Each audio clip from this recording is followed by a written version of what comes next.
It's March 2nd. The Israelites complain about their general condition and about their lack of meat. Moses brings his frustrations to God, who answers by providing so much meat that they literally get sick on it.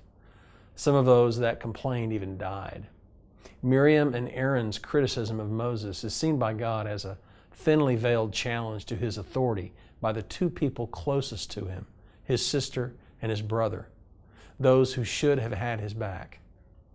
This challenge could not go unaddressed, so God calls the three into the actual tabernacle to speak to them directly.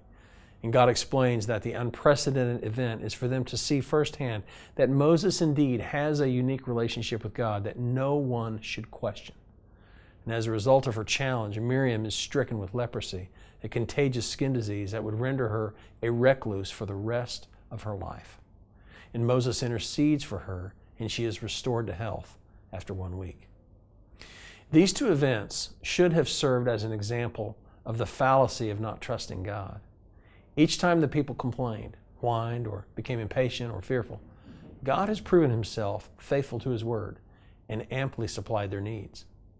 The people should have learned that they could trust God, who knows all their needs before they do. Not learning these lessons would cost them dearly.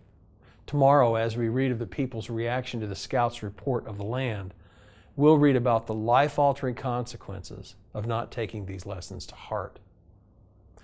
God expects us to learn from our past experiences with him. The journey with him is not static. It is not the equivalent of observing a list of do's and don'ts, or just routinely sitting in a pew reciting liturgy.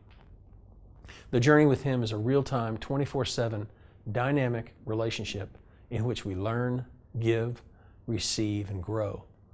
Time and again in Scripture, we read that God holds people accountable for what he shows them. Here's today's application. Can you remember or perhaps recite the major events in your relationship with God? Do you keep a record of how the Lord has shown himself faithful to you? Do you journal? Consider journaling as a way to remember the milestone events in your life, events where God has shown himself faithful to you. Now here's today's prayer.